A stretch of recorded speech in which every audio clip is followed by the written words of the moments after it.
Olá, meu nome é Felipe Dantas Pinheiro. Vou apresentar aqui o trabalho que eu venho desenvolvendo no mestrado de Biociências do MS UFBA, na segundo encontro aí do programa de pós-graduação em Biociências da UFBA-MS.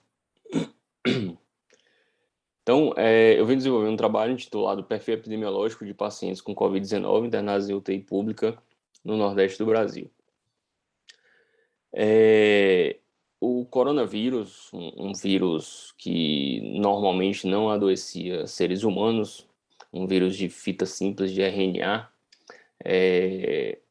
passou passou a infectar humanos no final de 2019. Esse vírus de fita simples gerou, né, foi detectado uma pandemia mundial do Covid-19 no novembro de 2019.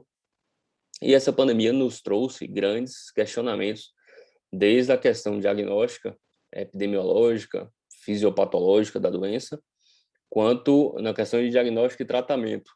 Uma doença que se mostrou bastante letal, com características não antes conhecidas em vírus deste tipo. Então, tudo isso nos faz pesquisar diante da diversidade de características que se mostrou ao longo de todo o mundo, diversidades no sentido regionais, América, Europa, várias regiões da Europa de forma distinta, nos faz pesquisar nosso perfil epidemiológico local. Então, também pela ausência de um trabalho importante a nível de Nordeste brasileiro. A gente tem, quando a gente pesquisa no PubMed Covid-19 até o momento, 199 mil publicações.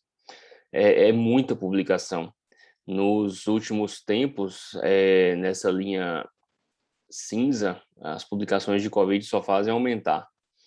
Então, apesar de tanto trabalho, a gente não tem, no Brasil, trabalhos epidemiológicos importantes, além de dois trabalhos publicados em únicos serviços privados do Brasil, com amostras restritas a esses estudos privados.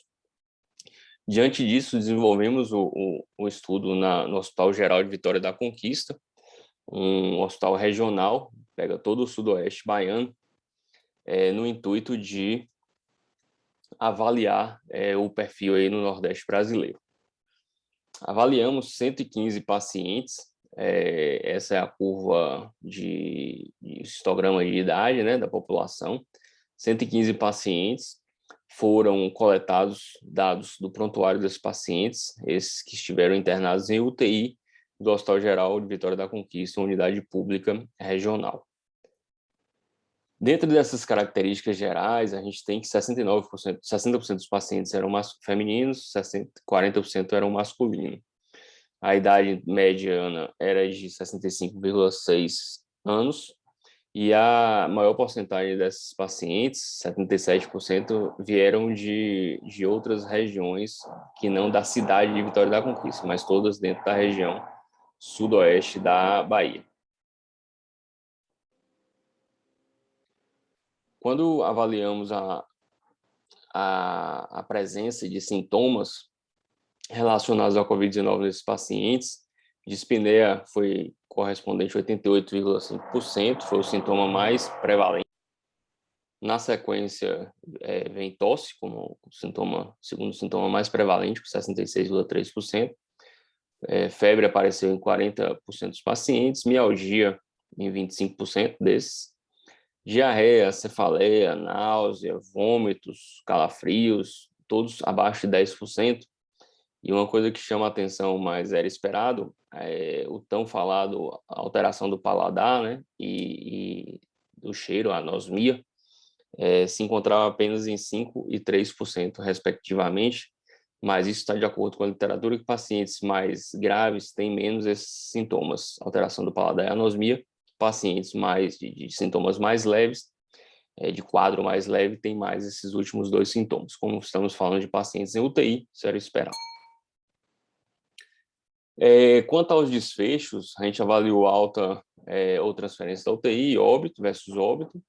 avaliamos comorbidades, presença de comorbidades, então 68% da população tinha hipertensão, 33% tinha diabetes, 23% tinha alguma doença cardiovascular, fora hipertensão, 15,6% tinha obesidade, doença renal crônica correspondeu a 12%, DPOC 4%, doença autoimune 1%. O número de comorbidades foi avaliado no seu conjunto, então pacientes que tinham 2 ou mais comorbidades passou de 45%, sendo 2 comorbidades 29,6% e 3 comorbidades 13,3%. Pelo menos 2 comorbidades, né, como eu falei, passou de 45%, então no total de 48%. Na questão de análise de dados, no sentido de exame físico, mensuração de parâmetros fisiológicos e laboratório, o que chamou a atenção foi a questão da pressão arterial e pressão sistólica e diastólica praticamente dentro de um normal, frequência cardíaca também, respiratória, os parâmetros de temperatura, saturação, não tão baixos quanto esperado. Provável explicação para isso é que esses pacientes tiveram seus dados coletados no internamento da UTI, provavelmente foram compensados na emergência ou na unidade antes do internamento em UTI. Quando comparamos dados clínicos, sintomas com os desfechos, alta e óbito, identificamos um P de 0,02, 0,05 para vômito, náusea, mas sem grandes relevâncias específicas. No sentido de comorbidade, comparado com os principais desfechos, temos aí que também, quando tem pelo menos 2 comorbidades, sim, 0,01 de P, um P significativo para pelo menos 2 comorbidades. A gente avaliou a questão de plaquetopenia, plaqueta abaixo de 100.000, com desfecho também alto e óbito, também teve significância no teste de Mann-Whitney.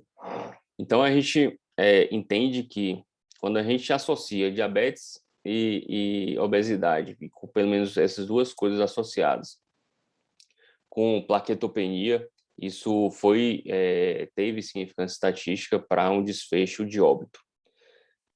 Muito obrigado, um abraço.